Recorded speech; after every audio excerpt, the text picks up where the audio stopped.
Nini Simba inaanzia ugenini na isianzie nyumbani? Nafikiri jambo la kwanza hilo liko kwenye namna ambavyo wamepanga kwenye zile poti. Okay. Kwenye zile poti. Poti ndio imetoa mwelekeo. Kwamba kwa sababu huyu ni mdogo, huyu nani? Berkane kwenye viwango. Stellenbosch ni mdogo kwenye zile renki. Okay. Yuko namba 21, Simba yuko namba 4. Okay. Tungekuwa tunatumia ile ugiant, Simba angemalizia wapi? Nyumbani, sio? Lakini Simba mnaenda kumalizia wapi? Ugenini. Kwa hiyo nafikiri kwenye yale mahesabu ya poti ndivyo ndivyo ambavyo imekaa hivyo. Kwa hiyo it's not a big issue. Na kwa Berkane anaanzia nyumbani. Ndio nasema yani ni poti ndio zinaamua. Okay. Kwa sababu hizi hatua za mwisho imeshapangwa. Kwanza inapangwa idadi ya michezo. Mchezo namba 1 nachorwa ramani. Mchezo namba 1 huyu ataanza nyumbani, huyu atamalizia ugenini. Sawa sawa. Kwa hiyo baada ya hapo, ili kuondoa upendeleo, wewe ukishaangukia labda mchezo namba 2 ile baada ya hatua ya makundi. Kwa mfano kwenye hii nusu huu mchezo namba 2 huu mchezo namba 2 namba 1. Kwa hiyo namba 1 maana yake yani imesharenjiwa kwamba atakayepewa A ataanza ugenini, atamalizia nyumbani kwake. Kwa mfano labda ndio Stellenbosch. Mimi nafikiri hiyo ndivyo ilipopangwa. Paka finali inapangwa hivyo. Kwa hiyo all in all tuwapongeze Simba, wameingia hatua nzuri, hatua ya kuvutia. Wale ambao wanabeza wachezaji wa Simba pengine sio wa kiwango hicho, kwenye maisha tunazungumzia rekodi ya wachezaji wa Simba imeingia kwenye vitabu. Hata kama unaweza kusema sio wa quality ya juu sana, lakini wameingia kwenye vitabu na kumbukumbu ndio zitakufanya wewe uwe bora. Moja ya kitu ambacho wapinzani wa Simba RS Berkane katika hatua ya finali wamefanikiwa ni kushinda mabao mengi wakiwa katika uwanja wao wa nyumbani. Wakitoka nje wameonekana sio wazuri. Pengine Simba ana haja ya kuweka tahadhari katika mchezo wa awali kabla ya kurejeana katika uwanja wa Benjamin Mkapa. Ukiwa mwalimu wa mpira wa miguu, unafanyia mazoezi mchezo mmoja, sio michezo miwili. Mchezo mmoja kwanza unaofanyia mazoezi, unaofanyia mbinu. Kwa mfano jana na siku za nyuma, wakati kuelekea mchezo wa Stellenbosch, Simba alifanyia maandalizi mchezo tu wa ugenini wa Stellenbosch. Okay. Amezingatia character, amezingatia vitu ambavyo vinaweza vikawa vina madhara ukiwa katika uwanja wa nyumbani, hasa kwa mpinzani kama Stellenbosch. Wachezaji wa Simba kwa mfano kama ule mchezo wa jana, walichokuwa wanataka lengo lao ni finali. Wale Stellenbosch wachezaji wao wengi wanasema tunataka tuiweke hii timu kwa sababu ni changa, tuiweke kwenye rekodi. Kwa hiyo kila mmoja ana maono tofauti. Ndio maana umeona wamefungua booster. Simba hawakufungua booster. Kwa nini? Simba waliwekeza katika mbinu zaidi kwamba huyu tunamjua anakwenda kufunguka kwa sababu ni nyumbani kwake. Hiyo ndio approach ambayo imetumika. Ukiwa unafanyia mchezo kama huu, maana yake unawekeza kwenye defense line. Unawekeza kwenye kujilinda alafu na kufumuka. Okay. Kwenda kushambulia. Kwa hiyo nikija kwenye hoja yako ya msingi ya mchezo RS Berkane ambao umesema kwamba wana sifa ya kupata magoli mengi. Kocha wa Simba katika uwanja wa mazoezi atakwenda kuangalia hizo clip. Akienda kuziangalia hizo clip, hoja za msingi atakazozipata ni kwenda kuwakabili RS Berkane kwa kuweka alama mchezaji mmoja ambaye ni threat, yani tishio katika timu, katika mpinzani wake. Kwa hiyo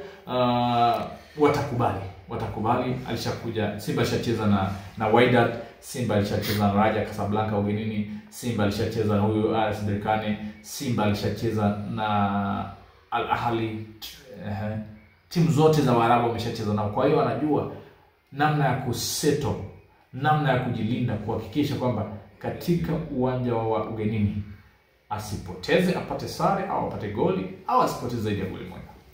Katika maeneo ambayo yamekuwa akisifia sana baada ya Sheffield Maroni kuumia na kukaa nje kwa michezo kadhaa, namba yake ikachukuliwa na Shamo Karabwa.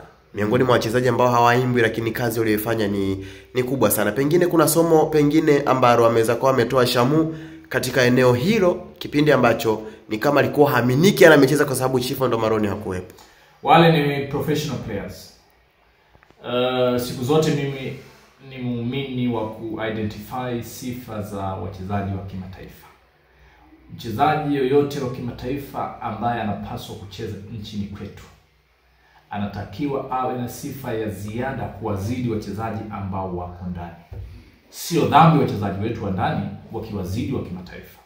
La hasha. Ninachomaanisha ni kwamba kwa sababu yule tunakwenda kumlipia vibali vile vya kazi, anakwenda kutugharimu. Yule tunakwenda kumpa namna ya kumpea tofauti. Tafsiri yake ni kwamba inabidi atuletee vitu vya ziada. Kwa hiyo nikija kwenye hoja yako ya msingi, umemtaja Shamo pamoja na Shamo katuachie somo. Ni sehemu ya utekelezaji wake, ni sehemu ya majukumu yake. Pamoja na kwamba ameperform, yes, alipaswa kuperform zaidi ya hapo. Tunamlipia kibali cha kazi, sisi tunamlipia nini, tunampa mshahara mkubwa, anatakiwa aonyeshe kitu cha ziada. Kwanza alisugua benchi sana. Yeah. Kwa hiyo mpaka kuna wakati tunamsahau kama yupo. Kwa hiyo hoja ya msingi ni nini? Hoja ya msingi ni kwamba lazima wachezaji hawa kimataifa wajipambanue. La sivyo hatutaona kwamba ana mchango mkubwa. Kwa hiyo ameplay part kubwa sana baada ya kuumia Shemalon. Nafikiri amejitambua. Combination yake na Abdulrazak Hamza watu wameonekana kuikubali. Wakati ambao Sheffield Maroni naye pia amerejea kuelekea katika mchezo wa finali. Hii inampa faida kiasi gani mwalimu kuwa na walinzi ambao wameonekana kuwa imara katika eneo la kujilinda? Pongezi zimwendee Hamza. Jana alitumia kuna kitu kinaitwa ugali. Aliwadhibiti sana wale mabwana. Alikuwa na msuli mmoja wa hatari sana. Nafikiri ndivyo ambavyo inatakiwa mabeki wa kizao. Mara nyingi sana huwa mabeki hawanunuliwi. Hata kwenye timu ya Simba ukijaribu kuangalia, pembeni yuko Shabalala, huko kwingine yuko nani, yuko Kapombe. Katikati tunampata mtu kama nani huyo Hamza. Ukimjumlisha na Shamo. Hamza jana ka play part kubwa sana. Cheza kwa makini mkubwa, cheza kwa ari kubwa, lakini wametengeneza pattern nzuri sana pale nyuma. Na kuna kijana mmoja tusimsahau,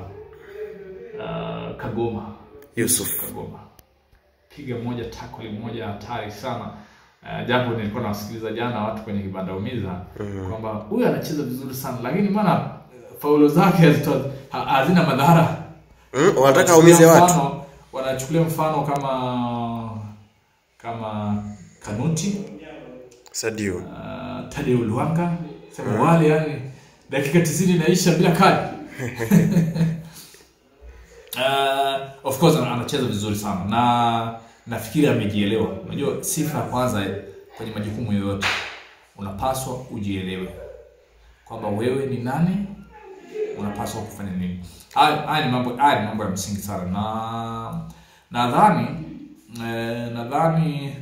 nadhani tuendelee kuzalisha vijana wetu na tuendelee kuwapa fursa kwa upande wa timu hizi kubwa. Kwa mfano kwa Azam, kwa Yanga, kwa Simba. Yusuf Kagoma ametokea Mashujaa. Ametokea Mashujaa mpaka Singida Black Star. Black Star kakaa pale ndo. Kwa hiyo ni kijana ambaye tunasema ni dhahabu iliyokuwa inazagaa. Yes. Leo hii kwa kazi anayofanya pengine tusingeamini. Na kama mimi nafikiri kwa hizi timu zingine kama kuna kijana anahitajika kuja kuonekana, ni bora apewe fursa. Kwa mfano mtu kama pale kuna mtu mmoja aliimbwa sana ni Lamek Lawi. Yes. Wa Coastal Union. Kuona haja ya kuzuiliwa akabaki pale Coastal. leo hii angeonekana, tungeona vijana wa kizao wanaendelea kupata namba. Lakini pia kuna mtu kama Chasambi Ladak. Nafikiri ni muda mwalimu kumpa ya time. Okay. Kwa maana ya angalau aonyeshe kile ambacho yuko nayo. Kwa hiyo all in all, wachezaji wa kizao Kongole, lakini pia na wa kimataifa, kwa sababu kuna kitu kinaitwa chemistry. Mtu mmoja hawezi akashinda. Kwa hiyo wameshirikiana kwa pamoja, wametengeneza teamwork na mambo yameenda vizuri. Kongole kwa Simba kwa hatua ambayo wamefikia. Sasa wanakwenda kufanyia kazi mchezo wa ugenini na mchezo wa nyumbani. Ugenini ni kwenda kujilinda na kushambulia kwa machale. Nyumbani ni kufungua booster, kuhakikisha kwamba alama zaidi ama magoli zaidi yanapatikana.